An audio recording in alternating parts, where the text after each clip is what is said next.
Abortion चल रहा था अपना, कौन चल रहा था, death and abortion. Death and abortion के अंदर अपन ने देखा कि ये इस प्रकार का अबॉर्शन है जिसमें प्रेगनेंसी तो कंसीव रहती है लेकिन कंडीशन फिर भी अबॉर्शन की रहती है। क्यों? इसके अंदर एक साइन आता है, वो साइन अबॉर्शन का ये होता है कि ब्लीडिंग होती है। कैसी होती है? Bright red. कैसी ब्लीडिंग होती है? ब्राइट रेड ब्लीडिंग होती है। अगर उसको समय पर ट्रीटमेंट मिल जाए, क्या हो जाए? अगर समय पे ट्रीटमेंट मिल जाए तो अपन उसको क्या कर सकते हैं? प्रेगनेंसी को रोक सकते हैं, अबॉर्शन होने से बचा जा सकता है। लेकिन फिर भी जहां से ब्लीडिंग स्टार्ट हो जाती है उस समय से अपन किस को काउंट कर लेते हैं? अबॉर्शन को काउंट करने लग जाते हैं। और उसमें अपन रोकते हैं कि अबॉर्शन क्या है? जारी है। अबॉर्शन कैसा रहता है? जारी रहता है। लेकिन जारी अबॉर्शन को अपन पूर्ण नहीं होने देते, क्या करते रहते हैं? मेडिसिन की सहायता से उसको रोक के रखते हैं।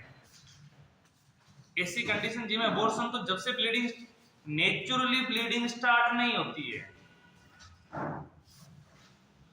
नेचुरली प्रेगनेंसी में किसी भी प्रकार का कोई फ्लूइड सीक्रेट नहीं होता है।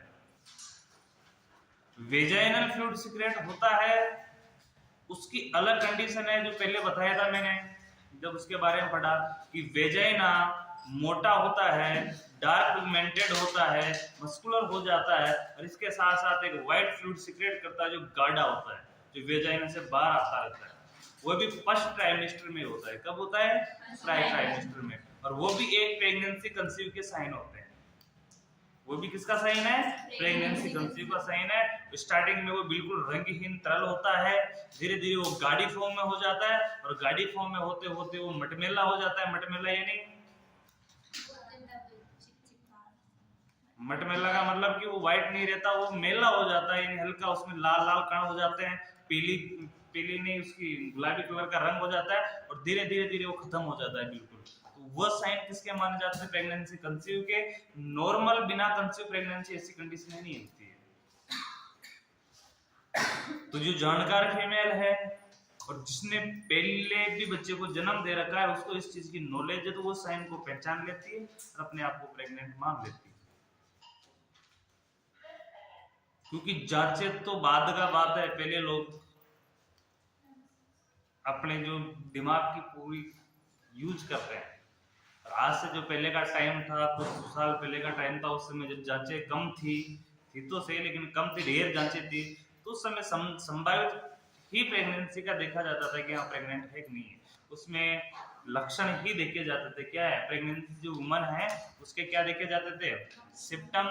वो खुद सिम्टम देखती थी, वो सिम्टम किसी दाई से शेयर करती थी। किससे शेयर करती थी? दाई से शेयर करती थी। और दाई उसकी बॉडी की साइन देखा करती थी, साइन देख के वो ऑब्जर्व क्या करती थी कि आप प्रेगनेंसी है। उसमें वेजाइनल भी चेक होता था, एब्डोमिनल भी चेक होता था, उसमें हर प्रकार की कंडीशन से चेक किया करते थे, नब्ज से भी चेक किया करते थे। वो उनका टेक्निक था, टेक्नोलॉजी था, वो किस प्रकार से चेक करते थे, क्या उनका सिस्टम हुआ करता था, लेकिन था उस समय। तो वो एक था। तो इस अबॉर्शन में यही कंडीशन होती है कि ये संभावित है। इसको हिंदी में क्या बोलते हैं अपन? संभावित। संभावित गर्भपात यानी हो सकता है। अब फीमेल को अगर फर्स्ट ट्राइमेस्टर में कंडीशन में ही ऐसी कंडीशन आ जाती है, फर्स्ट ट्राइमेस्टर में ऐसी संभावना हो जाती है, तो डर बैठ जाता है लोगों को। क्या बैठ जाता है? डर बैठ जाता है। और मैंने एक चीज सबसे इम्पोर्टेंट है कि मैं जो बताने जा रहा हूँ कि यही साइन अगर प्रेगनेंसी पूर्ण हो 8 टर्म में दिखाई दे अपने को, तो तुरंत ठीक डिलीवरी करवा लेनी चाहिए। अगर पूरे साल भर में पूरी प्रेगनेंसी के अंदर किसी प्रकार का कोई साइन नहीं आया, कोई एबॉर्शन की कंडीशन नहीं थी, लेकिन डिलीवरी टाइम आ गया है, डिलीवरी के लिए डॉक्टरों ने बता दिया कि 5 दिन 10 दिन आपकी डिलीवरी टाइम बचा हुआ है, और आप पेशेंट के फ्लूइड या कोई ब्लड उससे पहले स्टार्ट हो चुका है, तो जिस दिन से वो आपको दिखे कि ब्लड स्टार्ट हो चुका है, उसी टाइम पेशेंट को क्या बोलना है? पेशेंट का ऐसा केस आपके सामने आए तो उसी समय डॉक्टर को दिखाना है। या तो डॉक्टर मेडिसिन से उसको ठीक करेगा, और मेडिसिन से ठीक नहीं करेगा तो उसको तुरंत ही ऑपरेशन करे, कुछ भी करे, लेकिन उसकी डिलीवरी करवाएगा, नहीं तो बच्चे की डेथ हो सकती है। और वो साइन डिस्ट्रेस के साइन है। एट्रम के अंदर जन्म से पहले, बच्चे की टाइम से पहले अगर किसी प्रकार का सीक्रेट फ्लूइड हो रहा है तो किसका साइन है? बच्चा डिस्ट्रॉय का साइन है। यानी बच्चा या तो अंदर दिक्कत में है कुछ, या तो उसको ऑक्सीजन नहीं मिल रहा है, या किसी चोट का कारण है, या कुछ भी दिक्कत है बच्चे को, और या बच्चे की डेथ हो चुकी है, उसका कारण है। ये कंडीशन चेक की जाती है। दूसरी कंडीशन कि एब जो फ्लूइड निकलता है, फ्लूइड का जो कलर भी बरका जाता है कि फ्लूइड ब्लैक कलर निकल रहा है, नीला निकल रहा है, व्हाइट निकल रहा है, येलो निकल रहा है, किस कलर का फ्लूइड निकल रहा है। अगर फ्लूइड ब्लैक निकल रहा है, गहरे नीले कलर का, तो समझ लो बच्चा मर चुका है, गर्भ के अंदर बच्चा मर चुका है। अगर ब्राइट निकल रहा है तो भी सोच लो कि बच्चा डिस्ट्रेस की कंडीशन में। अगर हल्का येलो निकल रहा है, हल्का हल्का, क्योंकि उससे अंदर का फ्लूइड आएगा जो ग्रीन या व्हाइट नहीं होगा, कैसा होगा? हल्का येलो होता है, हल्का येलो होता है, बिल्कुल जैसे बारिश में पानी होता है ना, बारिश के मौसम में, उस प्रकार का होता है। अगर वैसा निकल रहा है तो सोचो कि बच्चा भी नॉर्मल कंडीशन में है, तो वह साइन है। उस समय तो नर्स का ये दायित्व है कि किसी पेशेंट को ऐसी प्रॉब्लम हो तुरंत दिखाओ। और जब तक मुझे पता है, मैंने केस देखे हैं, उसमें ऐसी कंडीशन के अंदर सर्जरी ही करवाई जाती है। क्या करवाई जाती है? सर्जरी, तुरंत सर्जरी करवा दी जाती है। बच्चा डिस्ट्रेस की कंडीशन में, बच्चा गर्भ के अंदर मर गया तो माता की भी मौत हो सकती है, इसके लिए तुरंत प्रभाव से। और कुछ देखा चौका कुछ नहीं होता, एक ही कंडीशन होती है कि सर्जरी करो, बच्चे को बाहर निकालो। क्योंकि बच्चा डिस्ट्रेस की कंडीशन है तो नॉर्मल डिलीवरी की सोचेंगे, क्योंकि बच्चा जब तक मूवमेंट नहीं करेगा तो नॉर्मल डिलीवरी के अंदर उसकी मौत हो जाएगी। तो ऐसी कंडीशनें होती है। इसलिए ये जो अबॉर्शन की कंडीशन है, अबॉर्शन तो अपन कब तक वो मानेंगे? 5 महीने से पहले। अबॉर्शन कब मानेंगे अपन? 5 महीने से पहले। अगर 5 महीने के बाद ये हो रहा है तो वो डिलीवरी को ही प्रेरित किया जाता है। किसको प्रेरित करते हैं? डिलीवरी। उसके बाद डिलीवरी होती है, अबॉर्शन, उसको अबॉर्शन नहीं कह सकते अपन। ठीक है। अब इसके अंदर अपन ने संभावित जो अबॉर्शन है, इसके अंदर अपन ने डेफिनेशन पढ़ी है। इसकी डेफिनेशन पढ़ते हुए इसके क्लिनिकल पढ़े हैं। क्लिनिकल के अंदर डायग्नोसिस पढ़े। डायग्नोसिस कौन कौन से थे? एचबी लेवल टेस्ट करना है, हीमोग्लोबिन टेस्ट करना है, आरबीसी टेस्ट करना है और एबीओ करना है। इसके अलावा यूट्राइन एग्जामिनेशन करना है, अल्ट्रासोनोग्राफी करनी है और सिर्फ एचसीजी लेवल चेक करना है।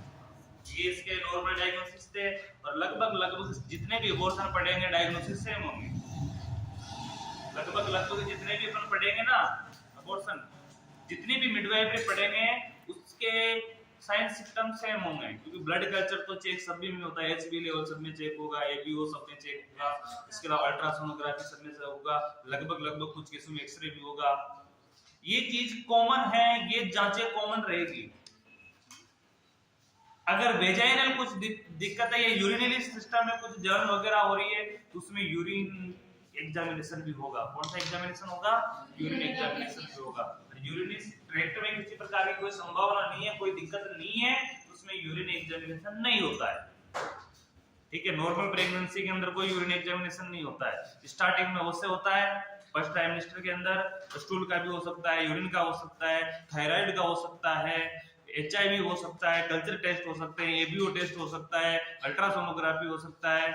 ये सारे टेस्ट फर्स्ट में होते हैं। और फर्स्ट ट्राइमेस्टर में होने के बाद ये जांचें ये चलती रहती है। उसके बाद अपन विजिट करवाने जाते हैं एंटीनेटल केयर के दौरान। उसके अंदर जो जांचें होती है वो नॉर्मल होती है। ब्लड कल्चर, जिसमें भी एचबी लेवल सबसे ज्यादा देखा जाता है, और अल्ट्रासोनोग्राफी में बच्चे की स्थिति देखी जाएगी और एचबी लेवल के अंदर माता का एनीमिया का तोड़ देखा जाएगा कि एनीमिया है या नहीं है। अगर ब्लड की कमी है तो माता को क्या है? एनीमिया है। दूसरी कंडीशन एक और बताता हूं कि एनीमिया का मतलब ब्लड की क्वांटिटी में कमी नहीं है। ब्लड में कभी क्वांटिटी में कमी नहीं आती। अगर ब्लड क्वांटिटी में कमी आ जाती है तो व्यक्ति का हार्ट रुक जाता है। क्या हो जाता है? हार्ट रुक जाता है। अगर कई नसों में क्लोटिंग भी हो जाती है ना, क्लोटिंग यानी कई नसें ब्लॉक हो जाती है, तभी हार्ट में हार्ट अटैक की संभावना हो जाती है, पैरालिसिस की संभावना हो जाती है। तो ऐसा संभावना नहीं है। फ्लूइड की कभी कमी नहीं आती बॉडी में। जो ब्लड जितना कि 4 लीटर 5 लीटर जितना भी रुधिर चलना है वो चलेगा, लेकिन उसके अंदर किस चीज की कमी आ जाती है? उसमें तत्वों की कमी आ जाती है। किसकी कमी आ जाती है? उसके तत्वों की कमी आ जाती है। या तो प्लेटलेट्स की कमी आएगी, या डब्ल्यूबीसी की कमी आएगी, आरबीसी की कमी आएगी, अन्य तत्वों की कमी आएगी, हीमोग्लोबिन की कमी आएगी। किसी न किसी एक तत्व की कमी है तो वो डिफिशियंसी हो जाती है। क्या हो जाती है? उसकी डेफिशिएंसी। और आपने पढ़ी होगी डेफिशिएंसी फर्स्ट ईयर में पढ़ी है कि प्लेटलेट्स की डेफिशिएंसी किसमें हो जाती है? डेफिशिएंसी ऑफ प्लेटलेट्स डेंगू में हो जाती है। हो जाती है, डेंगू के अंदर होती है तो उसमें प्लेटलेट्स चढ़ाई जाती है। इसी प्रकार किसी में आयरन डिफिशिएंसी हो जाती है, किसी में फोलिक एसिड डिफिशिएंसी हो जाती है तो उसको उसी प्रकार का दिया जाता है। किसी में डब्ल्यूबीसी, किसी में आरबीसी डिफिशिएंसी हो जाती है। वो डिफिशिएंसी के लिए अपन ब्लड चढ़ाते हैं व्यक्ति को, वो ब्लड भी उसी डिफिशिएंसी के अनुसार चढ़ाते हैं। कई बार प्लेटलेट्स की ब्लड चढ़ता है इसमें ओनली फॉर प्लेटलेट्स ही होती है। कौन सी सेल होती है? प्लेटलेट्स होती है। डेंगू के अंदर जो ब्लड चढ़ाया जाता है पेशेंट को, प्लेटलेट्स ब्लड होता है। इसी आरबीसी में आरबीसी का चढ़ाया जाता है। अपन नॉर्म एनीमिया के अंदर तो एचबी लेवल बढ़ाना है, एचबी लेवल बढ़ाना है तो उसके अंदर क्या चढ़ाते हैं? उसके अंदर अपन आयरन फोलिक एसिड का ब्लड चढ़ाते हैं। क्या चढ़ाते हैं? Iron folic acid. वो फिल्ट्रेशन ब्लड होता है। आज से जो कई वर्षों पहले का टाइम था, उस टाइम के अंदर लोग ब्लड टेस्ट भी करके ब्लड चढ़ाया करते थे, तो उसमें ब्लड ग्रुप मिलाया जाता था। क्या मिलाया जाता था? ओनली ब्लड ग्रुप मिलाया जाता था। ब्लड ग्रुप के अंदर इतने फ्रिक्शन कम थे, ब्लड बैंक कम थे, इस कारण से फिल्ट्रेशन रेट कम थी।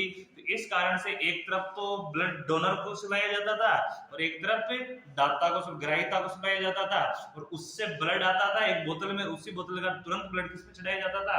उस पेशेंट में। ये कंडीशन थी। तो उस कंडीशन के अंदर ब्लड चढ़ाने की वजह से व्यक्तियों की मौत ज्यादा होती थी। क्यों? क्योंकि इसके ब्लड में उसके ब्लड में ब्लड ग्रुप एक है, लेकिन एंटीबॉडी तो अलग अलग हो सकती है।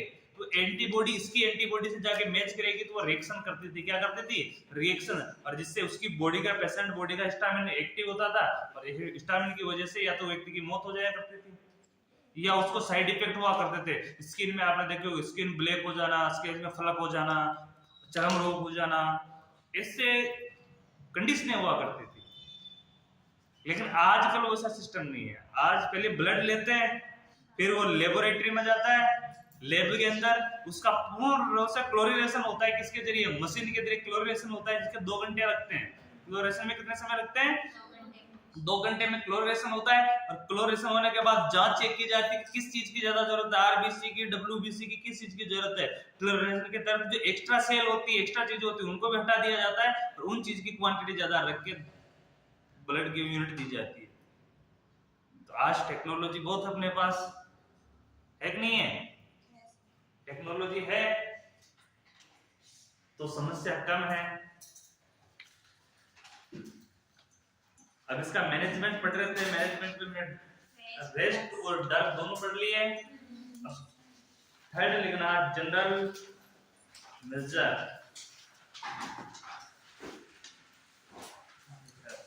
सामान्य उपाय।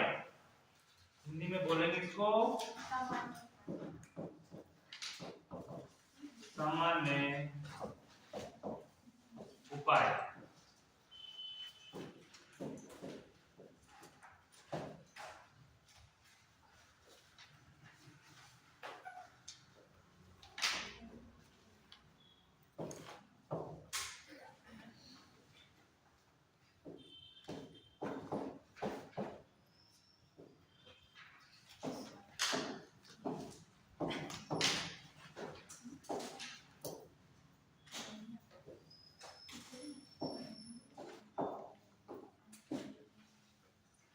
इसके सामान्य नॉर्मल उपाय कौन कौन से है? इसमें फर्स्ट एरो लगा के लिखना, फीमेल का नियमित अवलोकन करना, या वुमन का या पेशेंट का, कुछ भी बोल सकते हो, पेशेंट का नियमित अवलोकन करना,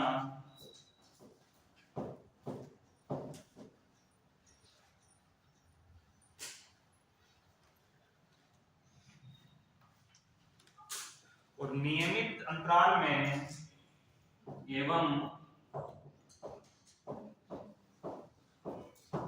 नियमित अंतराल में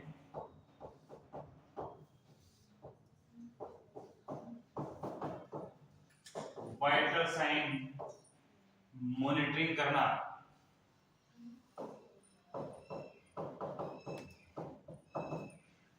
मॉनिटरिंग करना।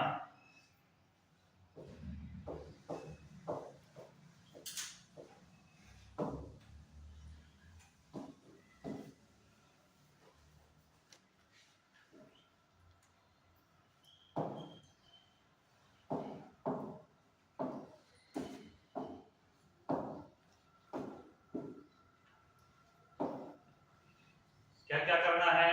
पेशेंट का नियमित अवलोकन करना। अवलोकन क्या करेंगे? फ्लूइड को चेक करेंगे नियमित। रोज वेजाइना के अंदर फ्लूइड को क्या किया जाएगा? एब्जॉर्ब किया जाएगा। एब्जॉर्ब करने के लिए खुद अगर समस्या ज्यादा है तो डॉक्टर नर्स कर सकती है, नहीं तो खुद फीमेल भी कर सकती है। और जब ब्लड सिक्रेशन होगा तो फीमेल को अनुभव हो ही जाता है, हो जाता है, तो उसकी भी मॉनिटरिंग की संभावना है या रुकी हुई है। अगर दवाइयां देने से वो चीज रुक जाती है तो अच्छी बात है, नहीं रुकनी है तो फिर डॉक्टर को दिखाना है। अगर डीएनसी करवाने की जरूरत है, डीएनडी करवाने की जरूरत है तो करवानी पड़ेगी। अगर बच्चे को निकलवाना पड़ेगा तो निकलवाना पड़ेगा, अगर संभावना ज्यादा गंभीर है तो उसके लिए सबसे पहले क्या करना है? अवलोकन करना है किसका? फ्लूइड का। दूसरा, नियमित अंतराल में वाइटल साइन मॉनिटरिंग करना है। वाइटल साइन के अंदर फीटस भी होगा और मैटरनल भी होगा, दोनों के वाइटल साइन चेक किए जाएंगे।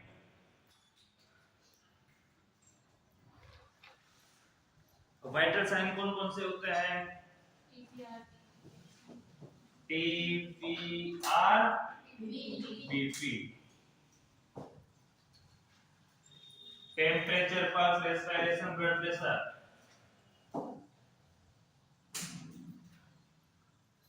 फुल फॉर्म सबको आती है?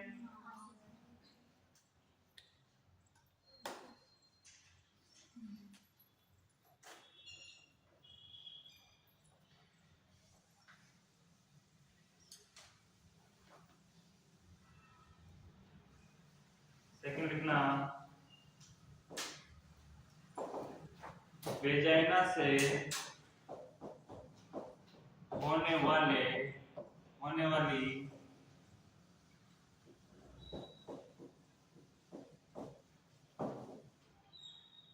ब्लीडिंग, वेजाइना से होने वाली ब्लीडिंग की मात्रा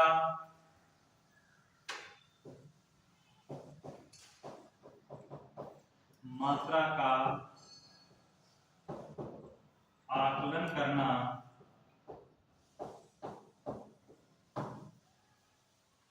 वेजाइना से होने वाली ब्लीडिंग की मात्रा का आकलन करना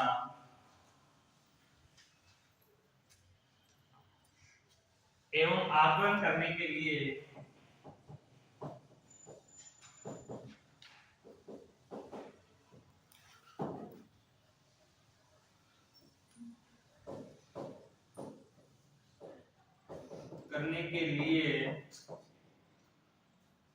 वुल्वा पर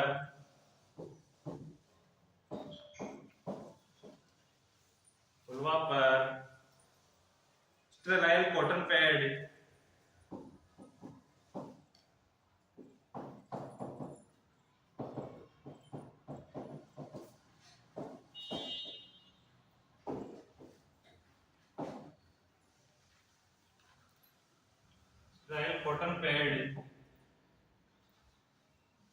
लगा देना चाहिए, लगाना चाहिए।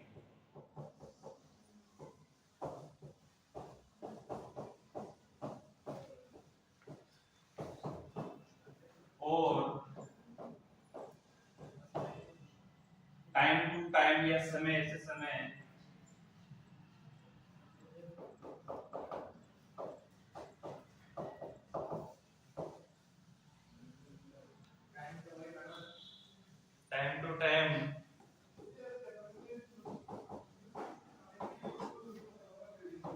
एग्जामिनेशन करना चाहिए।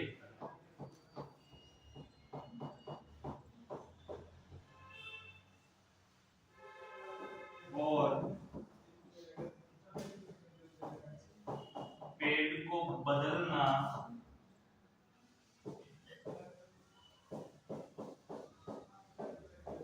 चाहिए। जितनी बार पेड़ को चेक करेंगे उतनी बार पेड़ क्या होंगे? चेंज होंगे।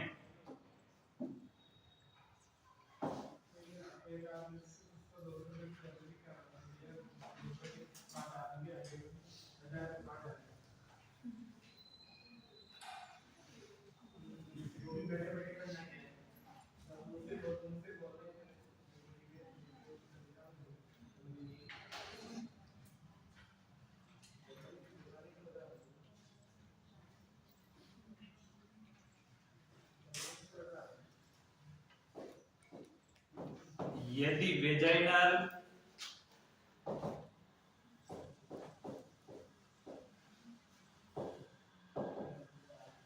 ब्लीडिंग के साथ साथ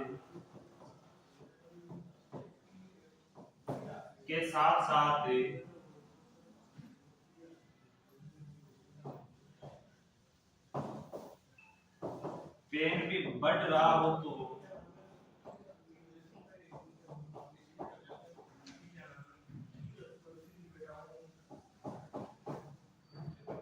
डॉक्टर से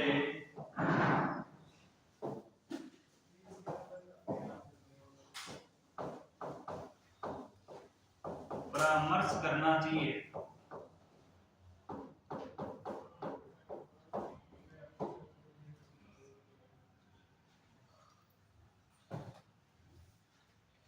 डॉक्टर से संपर्क करना चाहिए।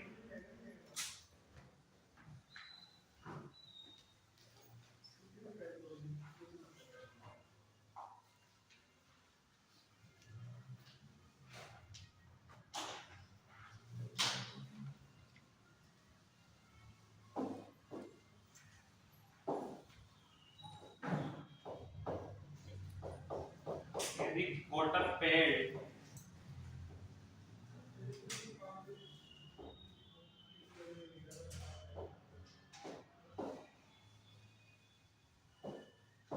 में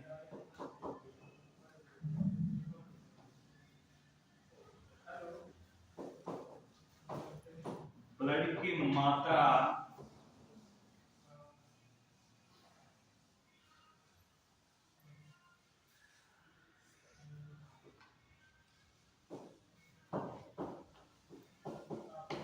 अधिक लगे तो उसकी जांच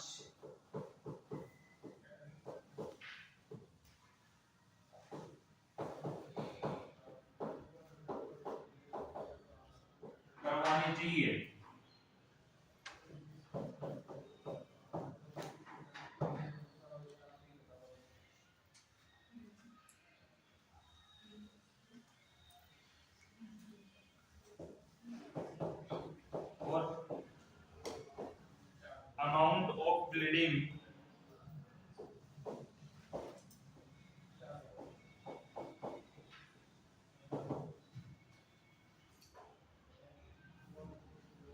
Amount of bleeding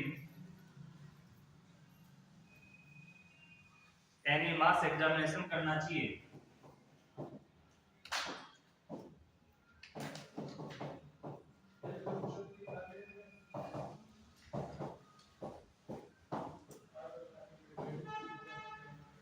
करना चाहिए।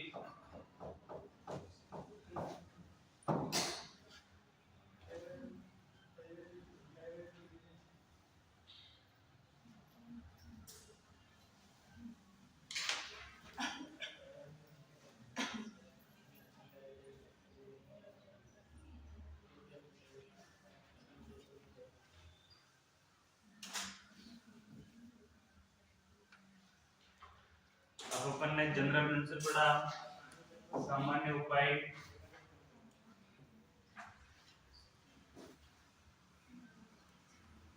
इसमें अपन ने देखा सबसे पहला क्या पढ़ा है,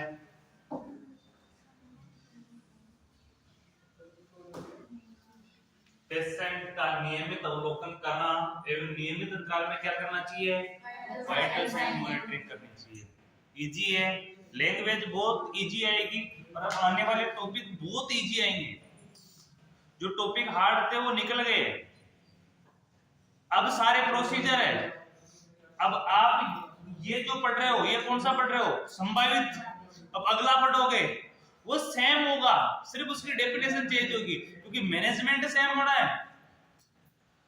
इसमें डी एंड ई नहीं होना था, उसमें होगा, उसमें बच्चे की डिलीवरी करवानी पड़ेगी, अपने को सफाई करवानी पड़ेगी, इसमें ये नहीं हो रहा है। और उससे होने वाली जितनी भी टाइप पढ़ेंगे यहाँ पे हल्का सा मैनेजमेंट चेंज पढ़ेंगे, हल्की सी चीजें नई देखेंगे उसमें, नहीं तो जांचें वही होनी है, सब कुछ वही होना है, डेफिनेशन चेंज होनी है सिर्फ।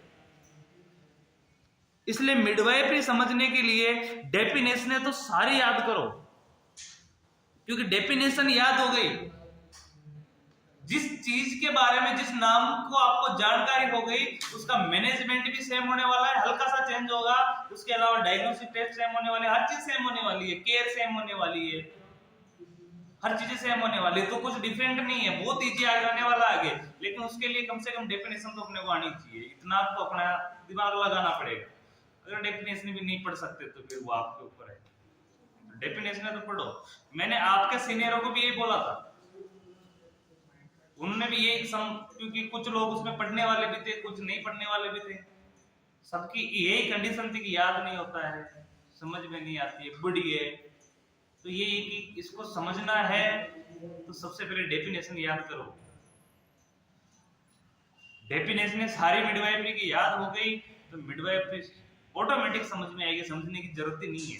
लेकिन सबसे पहले उसके नाम को तो जानो। अरे मैं यहाँ खड़ा हूं तो सबसे पहले आप लोगों को मेरा बायोडाटा तो पता होना चाहिए, मेरी हिस्ट्री तो पता होना चाहिए, मैं क्या पढ़ाता हूँ, कैसा पढ़ाता हूँ, क्या सिस्टम है, वो तो पता होगा। तभी आप लोगों को अच्छे समझ में आएगा। अगर मैं पढ़ाऊंगा तो आप सेटिस्फाइड होगे, नहीं तो आपके कोई नया टीचर आगे पढ़ाएगा तो आप पढ़ने में ध्यान कहाँ होगा आपका। ये सबसे पहला ध्यान ये होगा कि ये है कौन है, ये कहाँ से आया है। सबसे पहले ये डाटा चाहिए कि सबसे पहले ये लगेगा इसका नाम क्या है, कहाँ से आया है, क्या पढ़ा रहे हैं। तो सबसे पहले वही डाउट होता है। तो सर उसको जान लोगे तो उसकी पढ़ाने वाली चीजों में आपको ऑटोमेटिक ध्यान कैप्चर हो जाएगा कि हाँ। अब आपको बोल दिया जाए कि वो अच्छा उस कॉलेज में पढ़ाता है, अच्छा टीचर है, अच्छी है, तो आप फिर उसको समझाने की जरूरत नहीं है, आपको ऑटोमेटिक थिंक में सेट हो जाएगा कि ये क्या है, अच्छा पढ़ाता है, पहले पढ़ा चुका है, तो इसको एक्सपीरियंस है। लेकिन वो बेसिक पढ़ा रहा है, जैसे नॉर्मल पढ़ाते हैं वैसे बेसिक पढ़ा रहा है, लेकिन उसकी क्या है, वो अपने को थिंक में वो आ जाता है कि ये पहले पढ़ा चुका है, अच्छा टीचर, अच्छा रिजल्ट रहता है। तो वही सेम चीज कोई नया जेएनएम का या एएनएम की कोई लड़की आके पढ़ाए तो आपके माइंड में ये रहेगा, रहेगा नहीं रहेगा, डाउट रहेगा। तो वो एक इतना की फर्क पड़ता है, इसलिए उसको जानना जरूरी है। सबसे पहले क्या करना जरूरी है, जानना जरूरी। तो टॉपिक समझना है तो टॉपिक को जानना जरूरी है, टॉपिक समझना है तो क्या करना है, टॉपिक को जानना जरूरी है। और टॉपिक को जानना है तो जानने के लिए क्या करना पड़ेगा, उसको बायोडाटा चेक करना पड़ेगा। और डेफिनेशन में होता है क्या है, बायोडाटा ही, उस टॉपिक का बायोडाटा है, वही डेफिनेशन है कि ये कहलाती है, सीधी सीधी कि इसमें ये चीजें होती है, तो वो डेफिनेशन। अगर वो याद हो गई तो और याद करने की जरूरत नहीं है। पूरी मिडवाइफरी में जांचें सेम होने वाली है, ड्रग है, गिने चुने ड्रग होते हैं, वो पूर्व में सभी में वही यूज होते हैं। जैसे बुखार किसी भी प्रकार का है, पैरासिटामोल ही देनी है, यही है। बुखार किसी भी प्रकार का है, उसका तोड़ क्या है, पैरासिटामोल। उसको किसी लेवल पे पढ़ो, आप कितनी बार पढ़ो, देनी पैरासिटामोल ही है। पेन किलर कितना ही भारी हो, नॉर्मल पेन किलर के तौर में डाइक्लोफेनिक की यूज होता है। और फिर पेन अगर बढ़ता जाता है तो फिर ट्रामाडोल वगैरह बात की बात है। लेकिन सबसे पहले जनरल जो ड्रग है वो कौन सा है, डाइक्लोफेनिक। पिल्स के रूप में देगा तो भी डाइक्लोफेनिक ही देगा। और किसी को अगर डाइक्लोफेनिक, जैसे प्रेगनेंसी में डाइक्लोफेनिक नहीं देते हैं तो प्रेगनेंसी में आइबुप्रोफेन दे देते हैं, आइबुप्रोफेन में नहीं देते तो पैरासिटामोल पेन किलर का भी काम करता है तो वो दे देते हैं। और पैरासिटामोल तो सेफ मेडिसिन है, उसको किसी भी स्थिति में दे सकते हो आप। इसलिए पैरासिटामोल हर प्रत्येक दुकान में भी मिल सकती है, आपको किराने की दुकान में पैरासिटामोल मिल जाएगी, क्योंकि उसके कोई साइड इफेक्ट नहीं है, उसके कोई साइड इफेक्ट नहीं है, इसलिए पैरासिटामोल देते हैं। तो ये सिस्टम है। तो सबसे पहले जानो कि क्या है। तो अपन ने सबसे पहले इसके वाइटल साइन मॉनिटरिंग की। वाइटल साइन में कौन कौन से वाइटल साइन है, TPR, BP, temperature, pulse, respiration and blood pressure, ठीक है। इसके अलावा वेजाइना से होने वाली ब्लीडिंग की मात्रा का आकलन किया, और आकलन करने के लिए वल्वा पर क्या लगाया, sanitary pad, steroid cotton pad, यानी वो सैनिटरी पैड होता है, उसको लगाना। और उसका टाइम टू टाइम क्या करना, एग्जामिनेशन करना, और उसको एग्जामिनेशन बार-बार उसको बदलना, क्योंकि अगर ब्लीडिंग की मात्रा ज्यादा है तो वो इन्फेक्शन भी हो सकता है उससे, तो उसको टाइम टू टाइम चेंज करना। और हर बार चेंज करने के साथ साथ उसकी मात्राएं देखना कि ब्लीडिंग के कितने दाग है या भरा हुआ है ब्लीडिंग से, तो वो कंडीशन चेक करना, तो वो टाइम टू टाइम एग्जामिनेशन करना। वेजाइनल ब्लीडिंग के साथ साथ पेन बढ़ रहा हो तो डॉक्टर से परामर्श करना या संपर्क करना। सीधी सीधी लैंग्वेज है। इसके अलावा कॉटन कैंडी में ब्लीडिंग की मात्रा अधिक होने लगे तो जांच करवानी चाहिए और amount of bleeding any mass examination करना चाहिए। ठीक है, अगली हेडिंग लगाओ।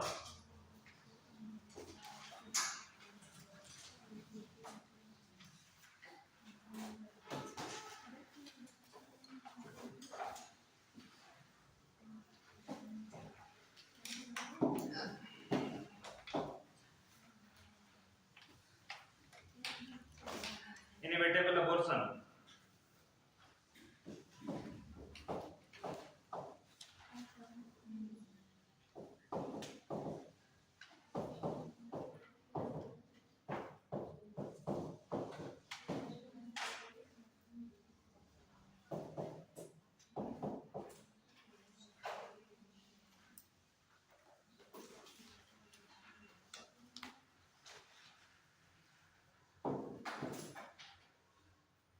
इसको हिंदी में बोलेंगे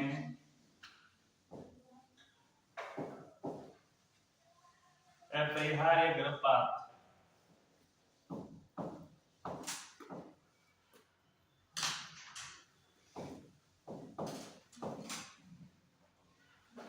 आर्य गर्भपात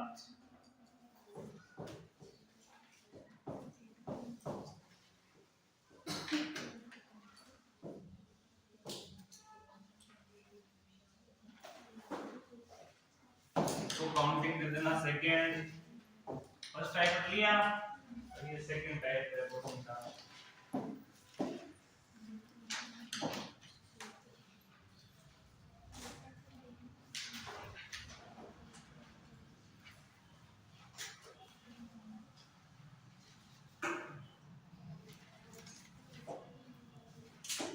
हेडिंग लगाओ डेफिनेशन।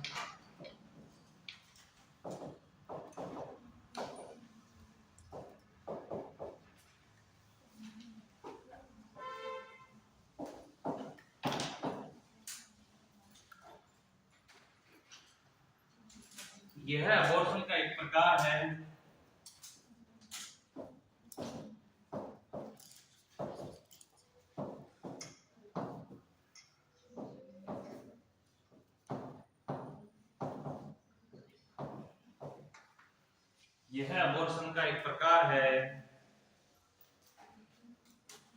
जिसमें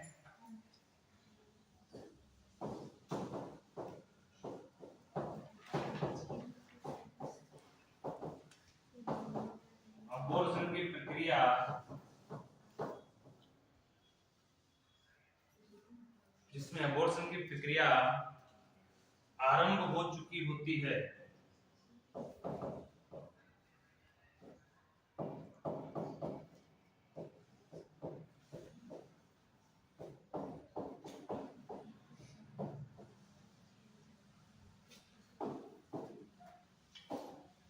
आरंभ हो चुकी होती है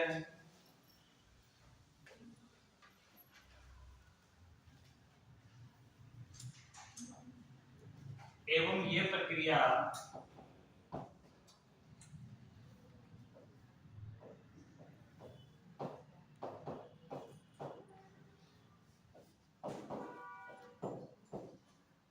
उच्च स्थिति तक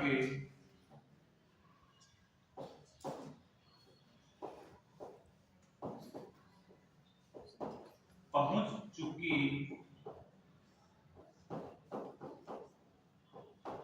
होती है,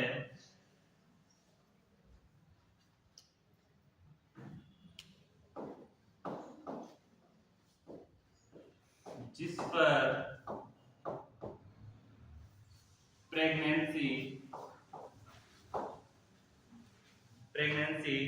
जारी नहीं रह सकती है।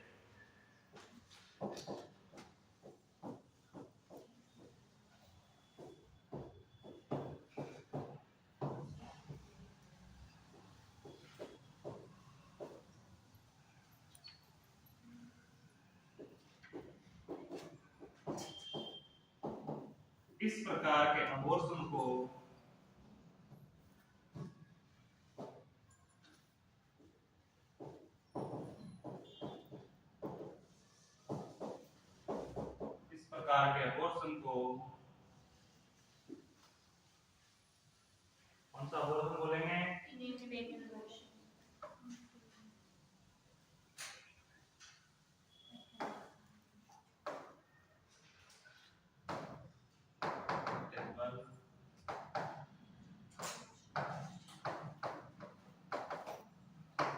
अबॉर्शन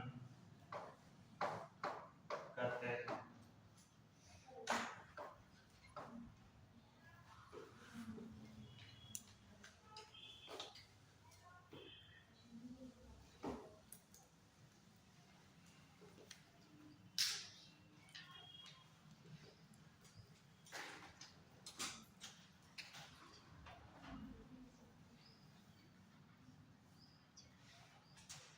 इसकी डेफिनेशन क्या कहती है? ये अबॉर्शन का एक प्रकार है। क्या है? अबॉर्शन का एक प्रकार है जिसमें अबॉर्शन की प्रक्रिया आरंभ हो चुकी होती है। क्या हो चुकी होती है? आरंभ हो चुकी होती है और एवं यह प्रक्रिया उस स्थिति तक पहुंच चुकी होती है जिसमें प्रेगनेंसी जारी नहीं रह सकती। डॉक्टर भी प्रयास करे तब भी क्या नहीं रह सकती है? प्रेगनेंसी जारी नहीं रह सकती है। उस कंडीशन में क्या करवाना पड़ेगा? अबॉर्शन करवाना ही पड़ेगा। उस कंडीशन को, इस प्रकार के अबॉर्शन को क्या कहते हैं? प्रीमेच्योर अबॉर्शन, या हिंदी में क्या कहते हैं इसको? अपरिहार्य गर्भपात। इसमें हेडिंग लगाओ क्लिनिकल मैनिफेस्टेशन।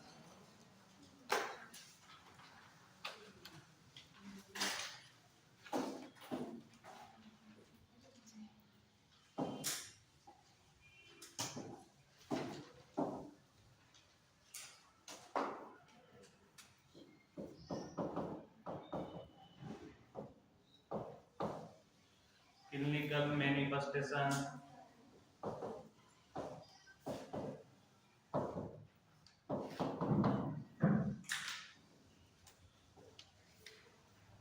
यानी सीधा सीधा इसका अर्थ होता है क्लिनिकल लक्षण। क्या बोलेंगे इसको? क्लिनिकल लक्षण या चिकित्सीय लक्षण। जिसको इंग्लिश में दिक्कत आती है, दिमाग कम काम करता हो तो लिख लो, जिसका भी जिसका बराबर काम करता हो उसकी कोई दिक्कत ही नहीं है कि नहीं है?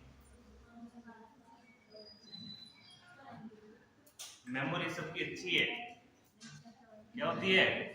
मेमोरी सबकी अच्छी है। फर्क कितना पड़ता है? किसी का प्रोसेसर कम काम करता है, किसी का अच्छा काम करता है, किसी का हैंग हो के चलता है, किसी का हैंग नहीं होता है। वो अपने अपने प्रोसेसर के ऊपर डिपेंड करता है। और फर्क ये पड़ता है कि किसकी मेमोरी में नेगेटिव चीजें ज्यादा भरी हुई है, किसी में पॉजिटिव चीजें ज्यादा भरी हुई है। किसी की मेमोरी में अच्छी चीजें भरी हुई है इसलिए वो खाली ज्यादा है तो उसका प्रोसेसर अच्छा रहेगा, और किसी की मेमोरी नेगेटिव की जैसे फुल्ली भरी हुई तो उसका प्रोसेसर वैसे ही काम करेगा। आपको पता है कि जब आप मोबाइल की मेमोरी पूर्ण हो जाती है उसके बाद उसमें कुछ डालना चाहते हैं तो जा पाता है? क्या नहीं जा पाता। क्या करना पड़ता है? कुछ नेगेटिव चीजें जो अपन बोर हो चुके होते हैं उनको काटना पड़ता है। तो वही चीज है, दिमाग की वही स्थिति है कि जिसकी नेगेटिव से अगर दिमाग भरा हो तो फिर अच्छी चीज कहां से घुसेगी? पढ़ाई कहां से जाएगी अंदर? नहीं जा सकती। इसलिए कहते हैं यही कि नेगेटिव को खत्म करो और क्या बढ़ाओ? पॉजिटिव बढ़ाओ। तो उससे क्या होगा कि धीरे धीरे डिटॉक्स होती रहेगी मेमोरी, तो आपको अच्छा याद होता रहेगा। होगा ना? इसके लिए प्रक्रिया करनी पड़ती है। दूसरी कंडीशन कि एक दिन में एक समय पे कुछ भी नहीं मिलता है। ये क्या है? आपको एक श्लोक याद हो, कृत कृत व्यास के जन्म दोषदान पत्रावत जात के नहीं रस्यावत जात के पत्रवत निशान। सुना होगा, पढ़ा होगा हिंदी में। अगर रस्सी से पत्थर को एकदम एक दिन में काटना चाहेंगे ना अपन तो रस्सी कटेगी, पत्थर नहीं कटेगा। ये होता है, रस्सी कट जाएगी लेकिन पत्थर नहीं कटेगा। लेकिन कृत कृत अभ्यास के बार बार अगर रस्सी उसमें से जाएगी तो रस्सी भी किसको काट देती है? पत्थर को काट देती है। इसलिए अभ्यास तो करो, याद ऑटोमेटिक होंगे। अभी का तो चलो मोटर समर वेल वगैरह सारी चीजें हो गई, हेडपंप वगैरह हो गए। जिस समय कुआं बावड़ी से पानी लेके आते थे ना तो बावड़ी पे या कुएं पे एक पट्टी लगी होती है जहां से पानी खींचते थे, उसमें इतने गड्ढे हो जाते थे, रस्सी से हो जाते थे ना। तो वही कहने की बात है। इसलिए अभ्यास तो करो, धीरे धीरे। एक रस्सी से पत्थर काट सकते हो तो याद नहीं कर सकते अपन? कर सकते हैं, लेकिन वो अभ्यास करना पड़ेगा। अब कोई व्यक्ति चाहे कि मैं रस्सी बार बार बेचूं, बार बार खींचूं, बार बार बेचूं, बार बार खींचूं और मैं पत्थर को काटना चाहता एक दिन में काट सकता है? वो कभी नहीं काट सकता। रस्सी टूट जाएगी लेकिन पत्थर नहीं कटेगा। वो पत्थर काटने के लिए कई साल लग गए, कितने वर्ष से औरतें पानी भर रही है तब जाके वो करता है। तो वही अभ्यास है कि पढ़ाई छोटी मोटी चीज नहीं है, रस्सी से बड़ी है। अगर इसको आप डायरेक्ट पढ़ना चाहोगे तो ये ऐसे समझ में नहीं आएगी और आपको इसको छोड़ना पड़ेगा, इसलिए इसको धीरे धीरे समझो। उसी प्रकार से पत्थर रस्सी का था, तो बहुत अच्छे समझ में आएगी। इसमें लिखना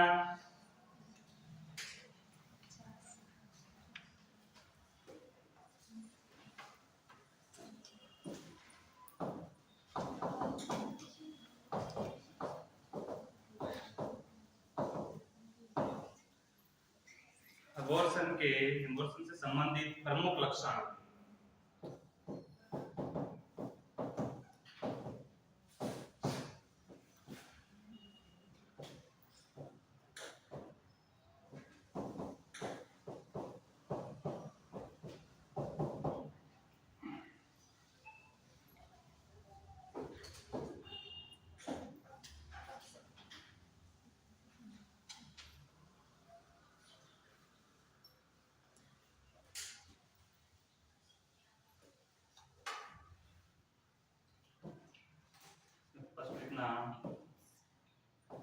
increased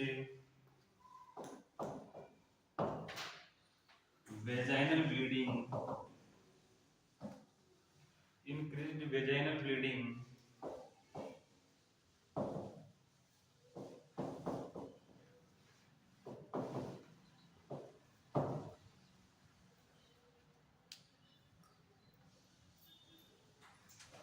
हिंदी लिखवाने की जरूरत है इनकी,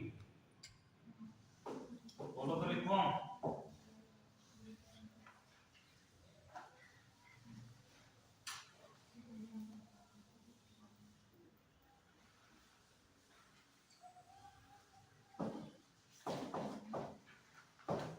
increased intensity,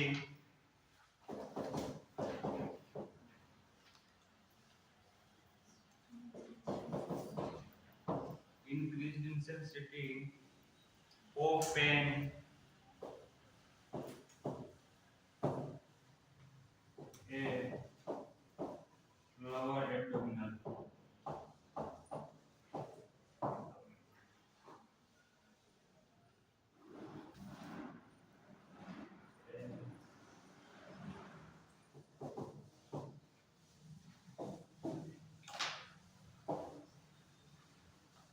इसको हिंदी चाहिए स्पेस छोड़ देना, हिंदी लिखो तुम।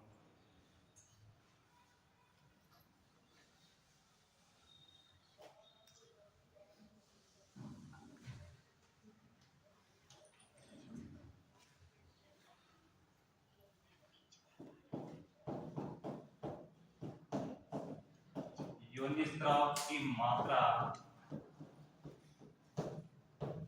बढ़ जाती है, योनि में ब्लीडिंग की मात्रा बढ़ जाती है। इसका भी लिख लो साथ के साथ ही, लोअर एब्डोमेन में दर्द तीव्र बढ़ जाता है,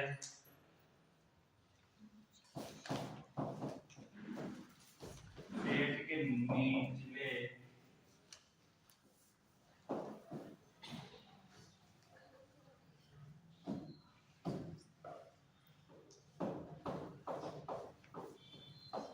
हिस्से में दर्द बढ़ जाता है। इसी की हिंदी है, इंग्लिश में लिखा था।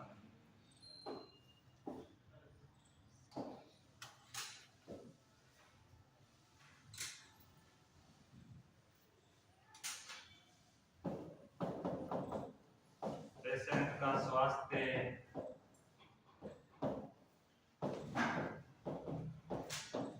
प्रभावित होता है।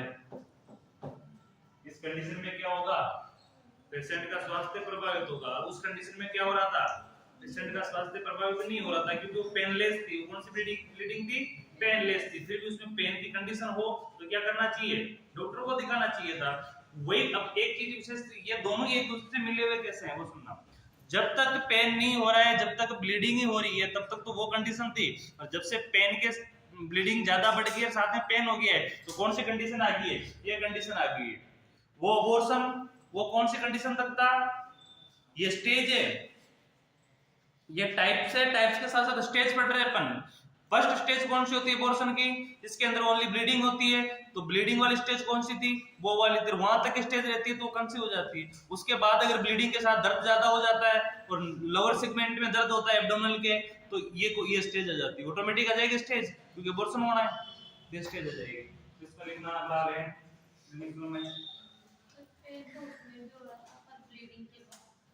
वो एक नॉर्मल पेन था, वो ठीक हो जाता है, वो बेसिक पेन था, बेसिक पेन तो नॉर्मल होता ही है, वो बेसिक पेन में था। ये पेन बढ़ने की कंडीशन है कि लोअर सेगमेंट में अलग से, लोअर सेगमेंट में पेन क्यों बढ़ेगा, क्योंकि बच्चा क्या होगा, सर्विक्स को छोड़कर नीचे आ चुका होगा। अब बच्चा सर्विक्स को छोड़कर नीचे वेजाइना की तरफ आएगा, बच्चा एब्डोमिनल के ऊपर वाले हिस्से फंडस एरिया को छोड़कर प्लेसेंटा के साथ नीचे आ गया, नीचे आएगा तो बच्चे का भार कहां पे पड़ेगा, सर्विक्स पे पड़ेगा। सर्विक्स क्या करेगा, डायलेट होगा, खुलेगा, खुले कंडीशन में होगा तो ऑटोमेटिक पेन बढ़ेगा, तो पेन ठीक ही नहीं होगा, फिर वो बढ़ता ही जाएगा जब तक अबॉर्शन नहीं हो जाता तब तक। ये उस कंडीशन के अंदर क्या था कि उस कंडीशन के अंदर मैंने एक दो चीजें बताई थी आपको कि एक कंडीशन में ब्लीडिंग होती है, वो उसका बोलते हैं प्लेसेंटा पेरिविया, जिसमें पेन रहित ब्लीडिंग होती है। कैसी होती है, पेन रहित ब्लीडिंग होती है, और वो ब्राइटली ब्लीडिंग होती है, ब्राइट ब्लीडिंग ही होती है। कैसी होती है, ब्राइट ब्लीडिंग होती है उसमें भी, और वो स्टार्टिंग से होना प्रारंभ हो जाती है और वो लास्ट तक चलती है, लेकिन प्रेगनेंसी भी लास्ट तक कंप्लीट रहती है उसमें। क्यों, कि उसका कारण क्या था, रीजन क्या था उसका, प्लेसेंटा नीचे ऊपर सेगमेंट की बजाय क्या था, लोअर सेगमेंट में था, इसकी वजह प्लेसेंटा पेरिवियम, इसकी वजह से ब्लीडिंग हो रही थी। लेकिन इस और भी कोई कारण हो सकता है, उसको रोक सकते हैं, लेकिन इसके अंदर ऐसा है कि इसमें पेन बढ़ता जाएगा, पेन नहीं रुकना वाला। उस कंडीशन में तो क्या है, ब्लीडिंग हमेशा नहीं आती है, जो पहले वाला बढ़ानापन है उसमें ब्लीडिंग हमेशा नहीं आती है, उसमें ब्लीडिंग उसी कदर आएगी जैसे एमसी साइकिल के अंदर आती है। किस कंडीशन में आएगी, एमसी साइकिल के अंदर आएगी। एमसी साइकिल में ब्लीडिंग कब आती है, क्या कंडीशन रहती है, ये कंडीशन रहती है कि या तो फीमेल लेट के उठी हो तो अचानक ब्लीडिंग के ज्यादा कण नजर आएंगे, या कहीं लंबे समय से बैठी और उठती है तो उस समय ब्लीडिंग के ज्यादा कण आएंगे। ऐसे नॉर्मली ब्लीडिंग चालू रहती है, नहीं रहती है, नॉर्मल ब्लीडिंग चालू नहीं रहती। वही कंडीशन इसमें है, उसमें ब्लीडिंग चालू नहीं रहेगी, रुक गई 10-20 दिन के लिए ब्लीडिंग रुक जाती है, फिर कुछ कण दिखाई देते हैं ब्लीडिंग के, कुछ रेसे दिखाई देते हैं, तो वो कुछ भी रेसा दिखाई दे रहा है तो कहेंगे तो उसको ब्लीडिंग ही, तो वो कंडीशन होती है, और वो पेन रहित होती है। उसमें तो ये बोला गया है कि पूर्णतः पेशेंट को आराम करवाओ, अगर ब्लीडिंग स्टार्ट है तो पूर्णतः बेड रेस्ट करवाओ जब तक ब्लीडिंग ठीक नहीं होती। जैसे ब्लीडिंग ठीक हो आराम से पेशेंट घूम सकता है। और पेन की संभावना ज्यादा हो तो डॉक्टर को दिखाओ, डॉक्टर फिर जांच करेगा, जांच करने के बाद देखेगा कि अबॉर्शन होगा या प्रेगनेंसी रह सकती है, वो चेक करता है। अगला देखना, इंटरनल ओवस डायलेट होते हैं,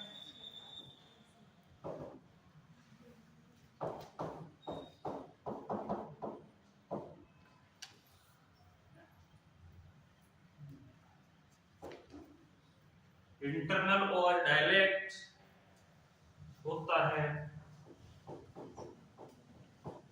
अब किस कंडीशन में ये शब्द आ गया कि एक्सटर्नल ओवस तो डायलेट नहीं हो रहा है, कौन सा पार्ट नहीं हो रहा है, एक्सटर्नल डायलेट नहीं हो रहा। जब एक्सटर्नल डायलेट हो जाएगा तो उसके बाद क्या होगा, फ्लूइड भी बाहर आ जाएगा सारा और बच्चा भी ऑटोमेटिक बाहर आ जाएगा। ठीक है, उसने क्लोज कर रखा है लेकिन बच्चा कहां पहुंच गया है, इंटरनल ओवस तक पहुंच गया है, इसलिए पेन लोअर सेगमेंट में हो रहा है, इसलिए पेन कहां हो रहा है, लोअर सेगमेंट में। अगर बच्चा इंटरनल ओवस, स्टेमस मेन वाला पार्ट है, स्टेमस के पास इंटरनल ओवस है नीचे, जस्ट नीचे, अगर वो हिस्सा खुल गया है तो एक्सटर्नल को भी खुलना ही पड़ेगा, खुलना ही पड़ेगा ना धीरे धीरे। तो ये कंडीशन होती है कि फिर प्रेगनेंसी कंसीव नहीं रह सकती, फिर उसको सफाई करनी पड़ती है तुम्हें। डायलेट का मतलब तो जानते हो, खुलना, जिसमें फिटस को फील किया जा सकता है, जिसमें फिटस को फील किया जा सकता है।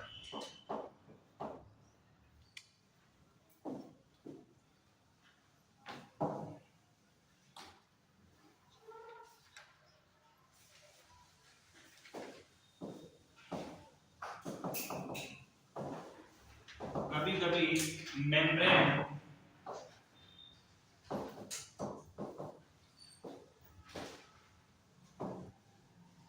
रप्चर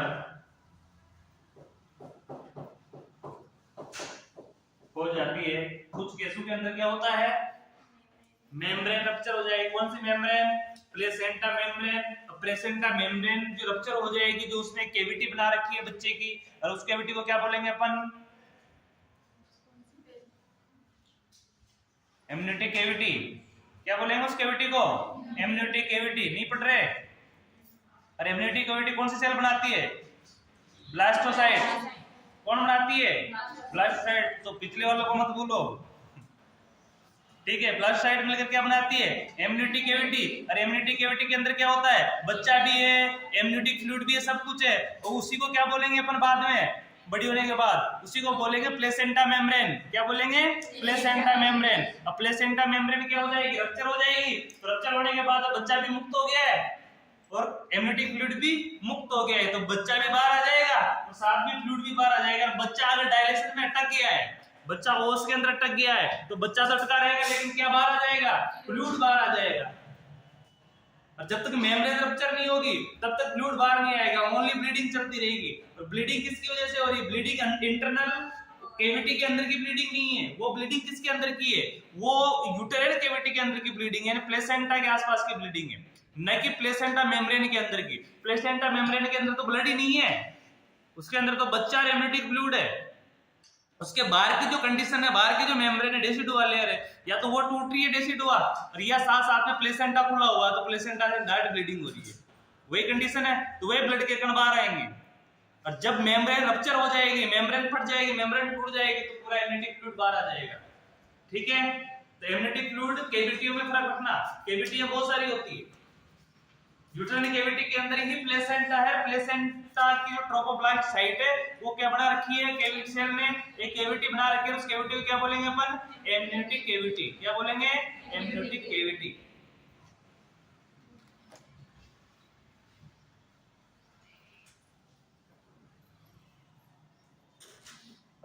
अगला लिखना है मिनी लेबर।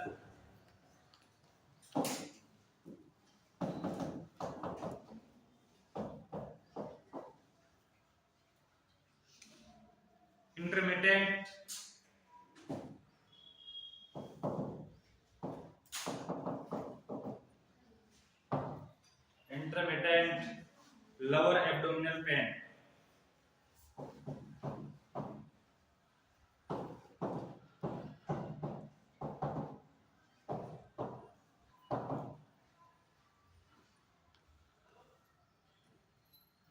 हो सकता है।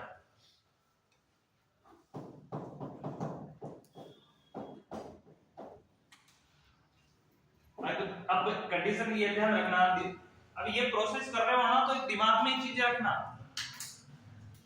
और एक चीज विशेष करके बताता हूं कि ये जो कंडीशन है, ये सारे जो अपन एबॉर्शन पढ़ रहे हैं, इनको गूगल में जाके जरूर सर्च करना और इनके लाइव वीडियो देखना या इनके चित्र देखना, बहुत से समझ में आएंगे कि कौन सी कंडीशन में क्या स्थिति है। क्योंकि प्रोसीजर चित्र के साथ समझोगे ना, तो वो चित्र दिमाग में घूमना चाहिए आपके, उस समय ये कंडीशन हो रही थी। अब इसके अंदर देखना क्या कंडीशन है। बच्चा अपर सेगमेंट को छोड़कर कहां पहुंच चुका है? लोअर सेगमेंट में पहुंच चुका है। तो दर्द भी कहां होगा? लोअर एब्डोमिनल में होगा, नीचे वाले हिस्से में होगा। नीचे वाले हिस्से में मिनी लेबर, यानी लेबर पेन स्टार्ट होगा। किस कंडीशन में होगा? मिनी लेबर, यानी वो वाला लेबर नहीं होगा, लेकिन फिर भी दर्द तो होगा। तो उसको किस नाम से जाना है? मिनी लेबर के नाम से जाना है। इसमें क्या होगा? इंटरमिटेंट लोअर एब्डोमिनल पेन, ये लगातार नीचे वाले एब्डोमिनल में क्या होगा? पेन होगा, जब तक बच्चे का अबॉर्शन नहीं हो जाता, बच्चा बाहर नहीं आ जाता तब तक, ठीक है। एनोरेक्सिया,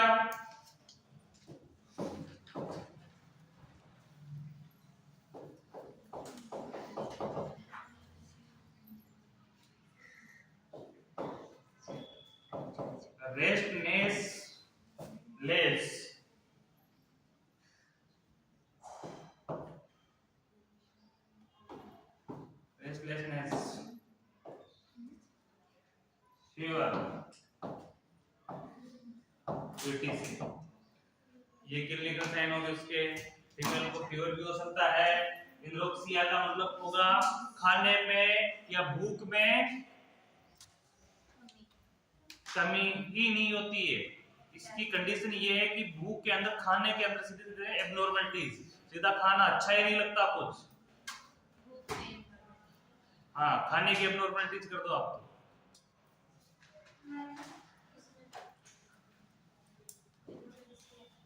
इसमें ऐसी कंडीशन हो जाती है कि जिसके अंदर फीमेल को कुछ भी खिलाओगे ना आप, उसकी इच्छा से कुछ चीज उसको लगती है कि मैं इच्छा से खा सकती हूँ, जो उसको ज्यादा पसंद होती है, फिर भी उसका मन होता है खाने का, लेकिन वो उस कंडीशन में कुछ खा नहीं पाते। इससे कुछ कई बार अपने को डाइजेस्ट संबंधी कुछ बीमारियां हो जाती है, अपने डाइजेस्ट के जो सिस्टम है वो ज्यादा खराब हो जाता है। अपने को भी ऐसा अनुभव होता है, कुछ चीज खाना तो चाह रहे हैं लेकिन खा ही नहीं पाते हैं। आपको पता हो ऐसी ऐसी अनुभूति होती है बीमारियों में कि व्यक्ति खाने के लिए जो उसकी इच्छा होती है वो चीज खाने के लिए वो जब थाली लेके बैठता है और वो लेते उसकी इच्छा ही गायब हो जाती है, उसको ऐसा लगता है कि नहीं खाएंगे तो उल्टी हो जाएगी। ऐसी ऐसी कंडीशन भी होती है, ऐसी कंडीशन इसमें होती है। खाना खाने की इच्छा होती है, वो खाना खाना भी चाहती है, लेकिन क्या नहीं होती है, खाना नहीं खा पाती है, क्योंकि मन घूमना जिसको बोलते हैं कि मुंह में कुछ घूम रहा है, यानी कि खाना निकल ही नहीं पाते हो, ऐसी कंडीशन इसके अंदर हो जाती है। और इस कंडीशन को क्या बोलेंगे, एनोरेक्सिया, यानी खाने के प्रति रेस्टलेसनेस हो जाएगा। एक विचित्र तो बेचैनी तो उसकी कंडीशन हो ही जाएगी।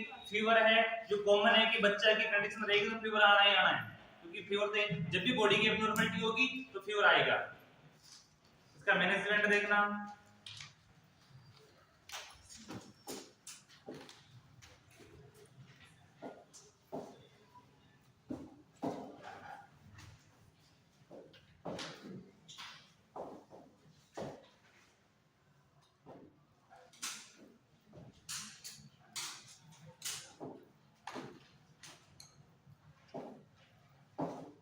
मैनेजमेंट में भी देखना इसके ऑब्जेक्टिव्स।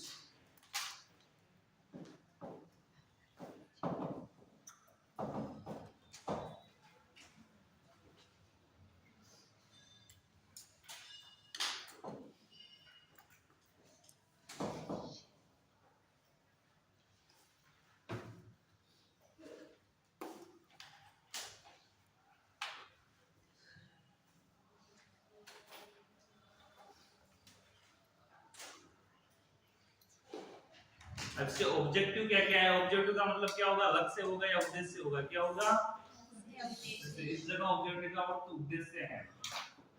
क्या है, उद्देश्य। हर शब्द का उसकी जगह के अनुसार अर्थ चेंज हो जाता है।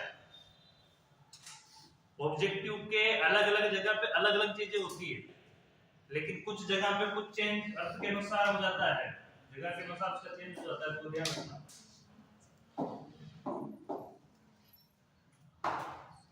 To provide general care to the patient.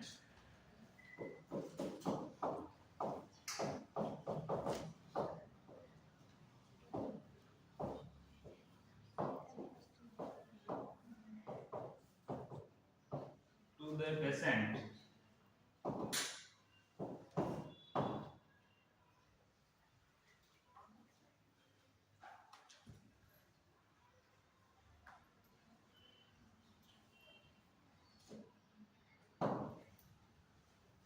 To provide general care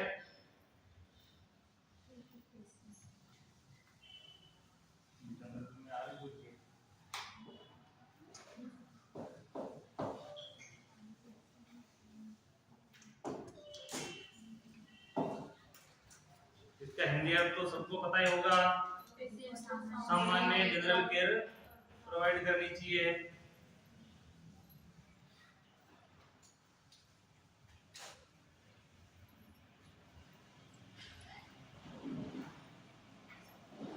second,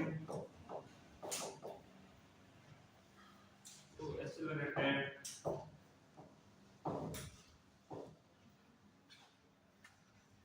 the process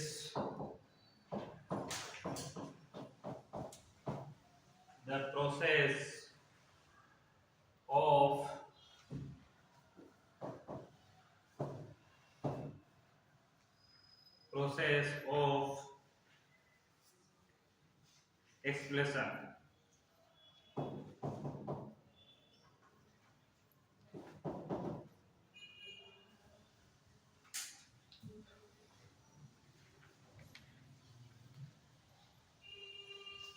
Hindi लिखने की अबॉर्शन प्रक्रिया को तीव्र करना।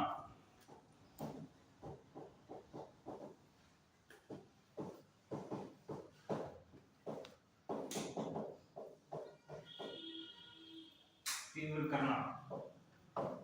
अगर अबॉर्शन नहीं करवाना है अपने को तो प्रक्रिया क्या करनी पड़ेगी, तीव्र करनी पड़ेगी।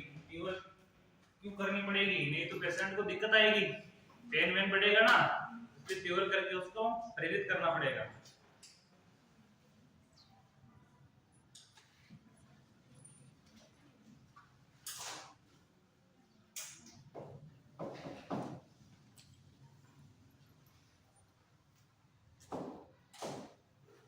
To maintain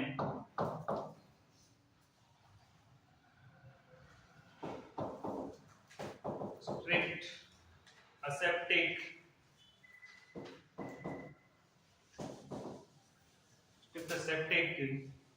technique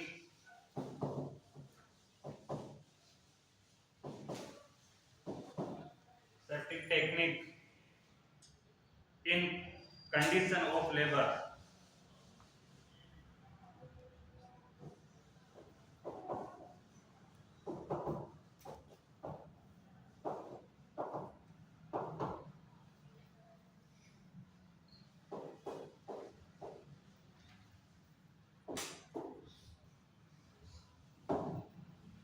इसकी हिंदी लिखना, प्रसव के दौरान अपत्य विधि का ध्यान रखना।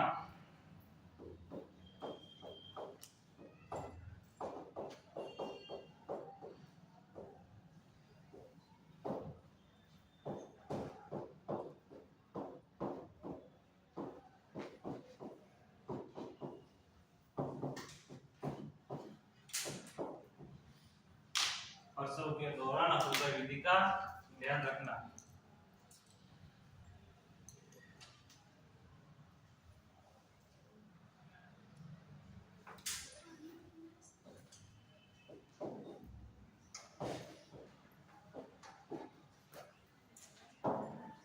इसमें ट्रीटमेंट,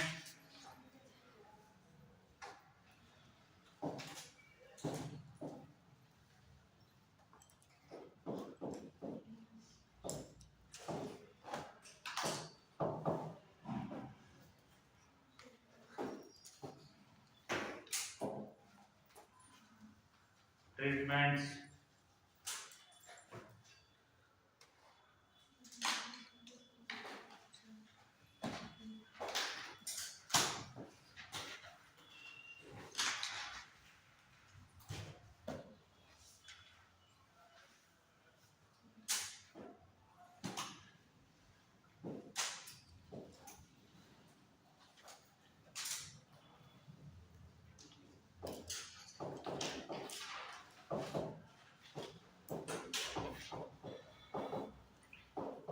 अबॉर्शन का treatment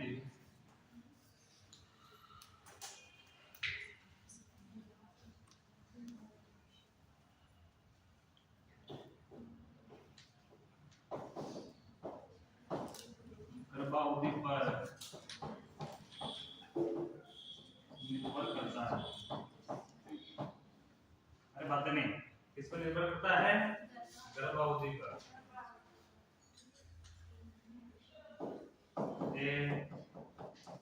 first trimester, B second trimester.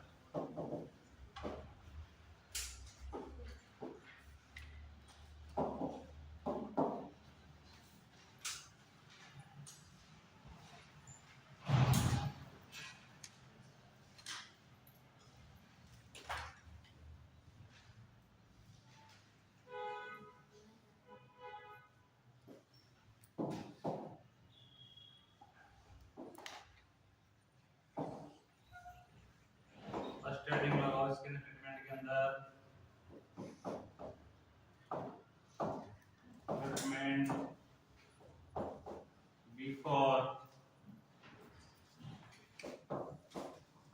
Dolomitic।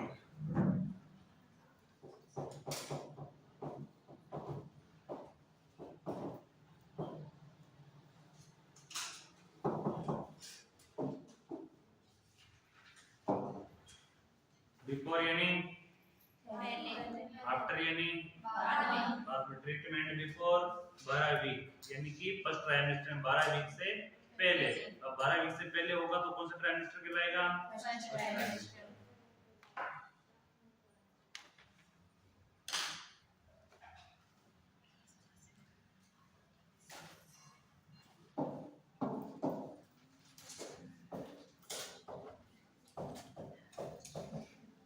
Pregnancy 12 week से कम होने पर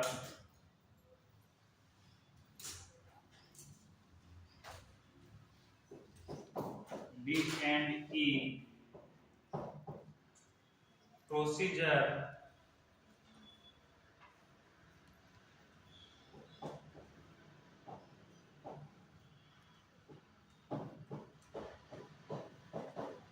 किया जाता है।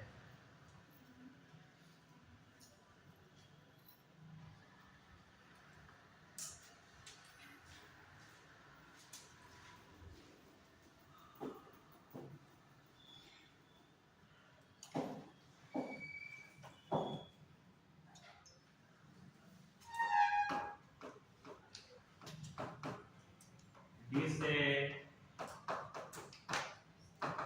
डायलेटेड या डायलेशन,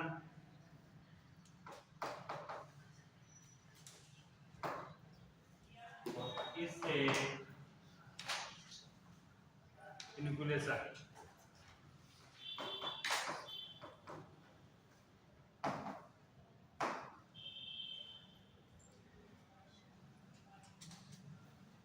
इसका अर्थ होगा खुलना या खोलना, इसका अर्थ होगा निकालना। क्या होगा? निकालना। तो डीएनसी में क्या करते हैं?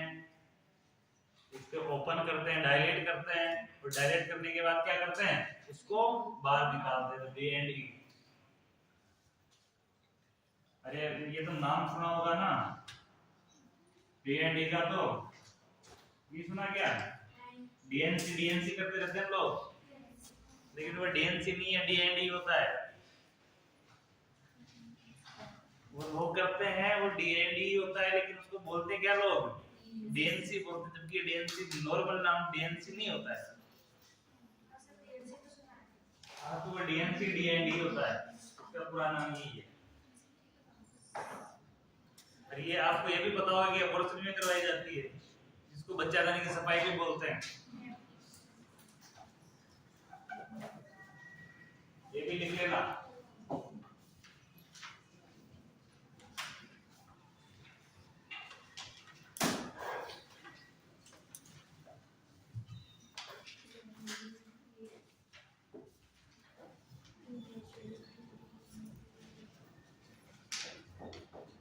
डी एंड ई के लिए पेशेंट को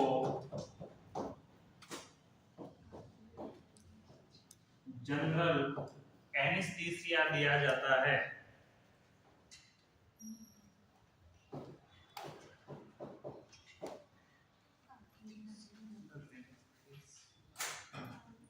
जनरल एनेस्थीसिया दिया जाता है।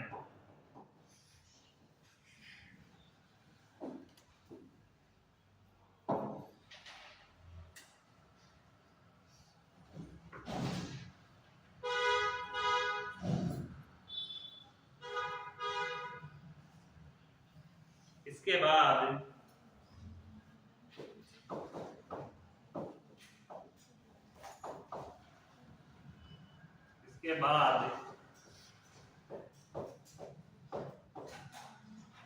विभिन्न उपकरणों की सहायता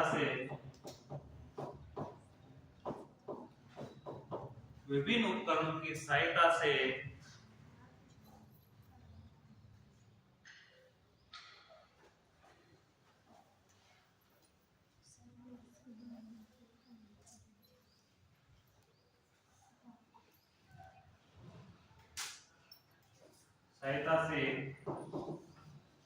यूटेरस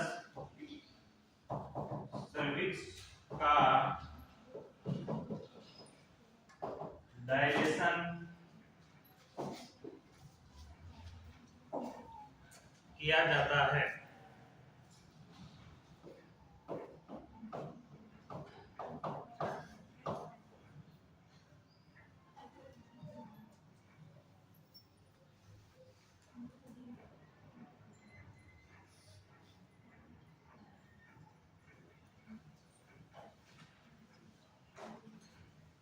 इसके बाद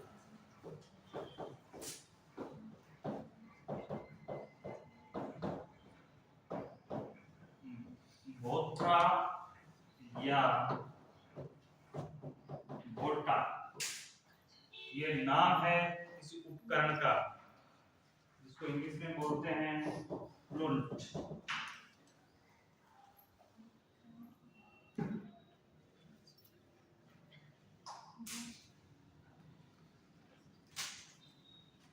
यूटेराइन पेंट की सहायता से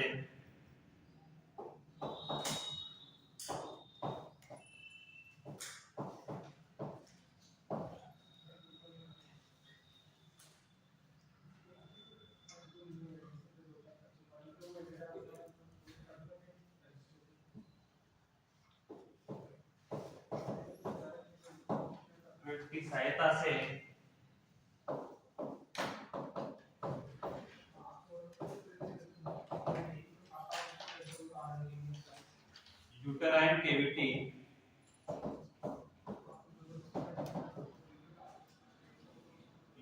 कैविटी को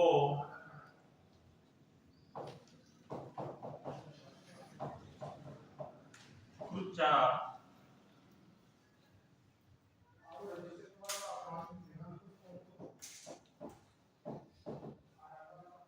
इंग्लिश में बोलते हैं प्रोटेज जाता है।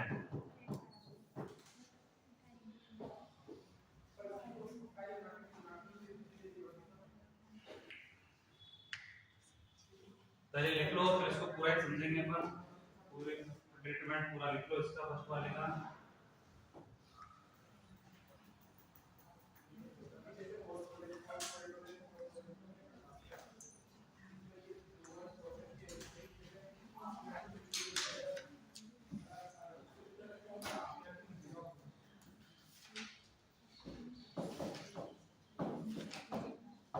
इसके बाद यूटेराइन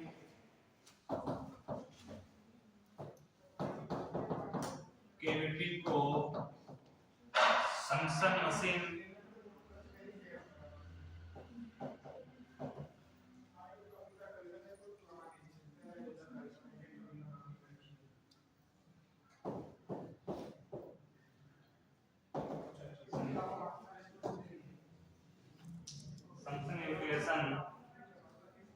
किया जाता है।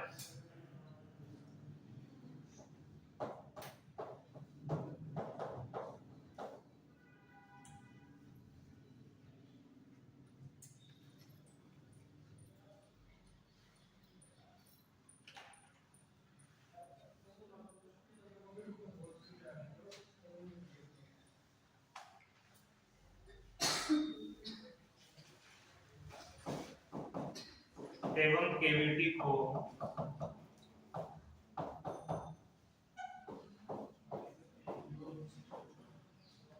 कैलकुलेशन किया जाता है।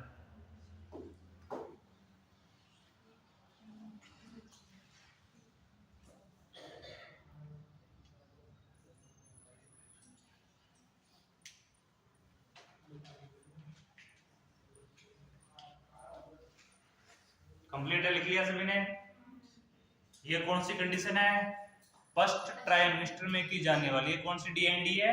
फर्स्ट ट्राइमेस्टर में की जाने वाली है। इसके अंदर देखना क्या क्या करते हैं, एक बार तो ध्यान से समझना, ट्रीटमेंट को ध्यान से समझोगे एक ही बार में समझ में आ जाएगा, और ध्यान नहीं होगा तो समझ में नहीं आने वाला। अपन पढ़ रहे फर्स्ट क्या है? ट्रीटमेंट बिफोर 12 वीक, यानी 12 सप्ताह। इसको ट्राइमेस्टर में काउंट करें तो कौन सा ट्राइमेस्टर हो गया? ये फर्स्ट ट्राइमेस्टर कंप्लीट है।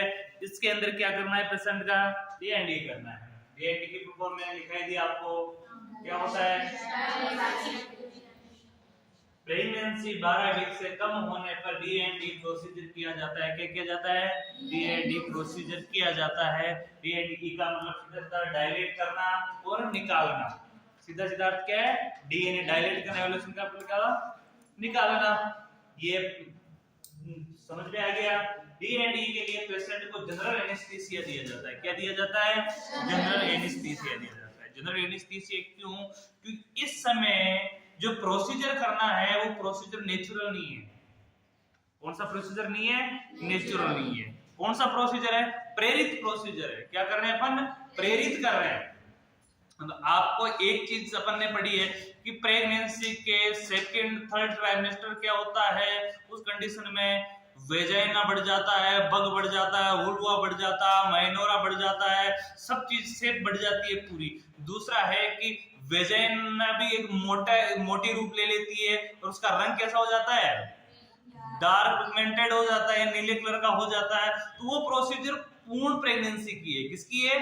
पूर्ण प्रेगनेंसी की। अब ये कौन सी है? कंसीव प्रेगनेंसी है, अभी तो फर्स्ट ट्राइमेस्टर ही है, जिसके अंदर किसी प्रकार का कोई चेंज नहीं है।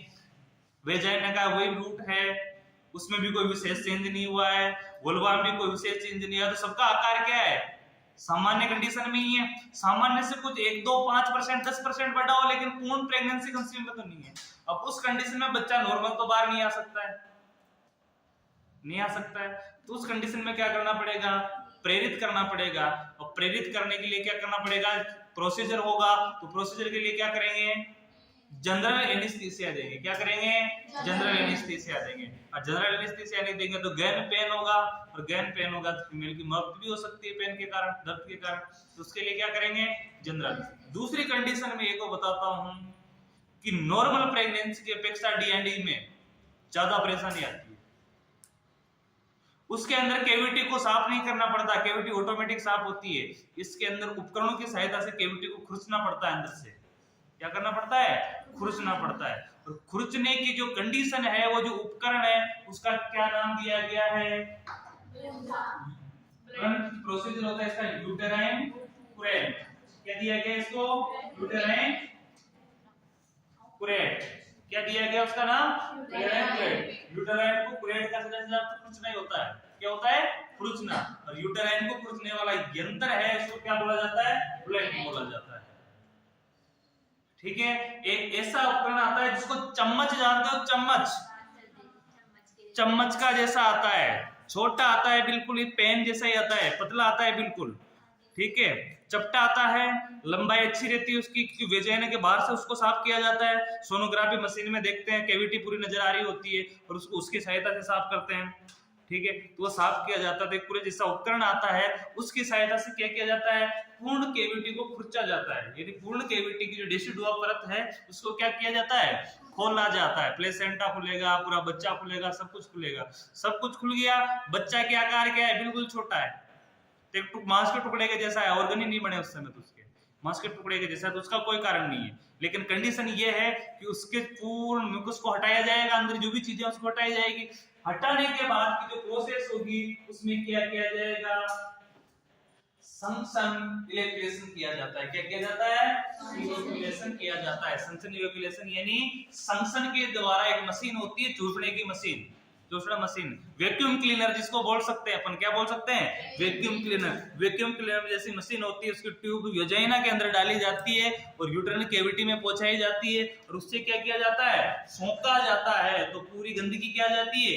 उसके अंदर आ जाती है, और उसके अंदर आने के बाद दोबारा चेक किया जाता है, कैविटी को इवेल्यूएशन किया जाता है, कैविटी को पूरा खाली किया जाता है या रिक्त किया जाता है। कैविटी को क्या किया जाता है? रिक्त किया जाता है या खाली किया जाता है। पूर्ण रूप से कैविटी को खाली किया जाता है। इसी प्रोसीजर को क्या बोलते हैं? डी&ई बोला जाता है। इसी प्रोसीजर में, तो नीचे लिखना नोट लगा के, इस संपूर्ण प्रोसीजर को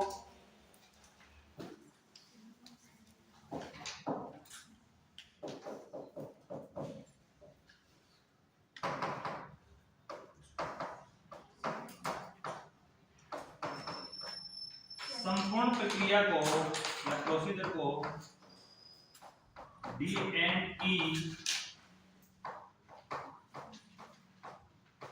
कहा जाता है।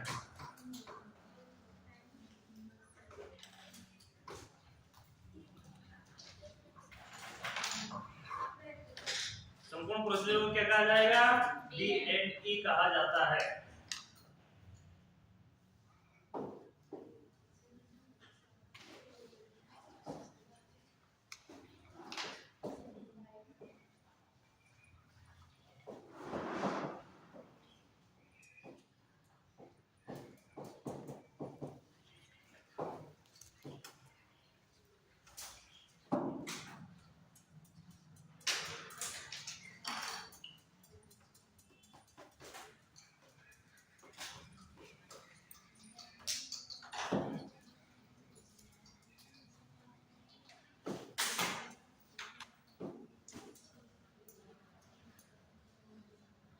इस प्रकार का है, इस प्रकार ये खाली तारे की स्ट्रक्चर होती है, इसे घुमावदार खाली होता है, चम्मच जैसी स्ट्रक्चर होती है। इस वाले उपकरण को क्या बोला जाता है? क्या बोला जाता है? बढ़िया, यूटेराइन फ्रेट। क्या बोला जाएगा? Uterine freight. ये खुरचने का काम करेगा, ये तार अंदर जाएगा, ये क्या करेगा? पूरी को यूटेराइन कैविटी को खुरचता है अंदर से।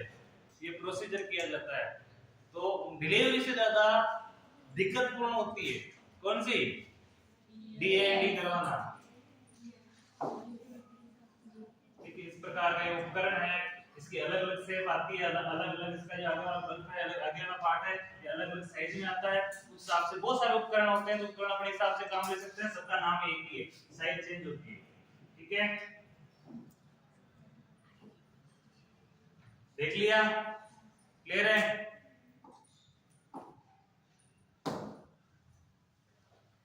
इसी को क्या बोलते हैं?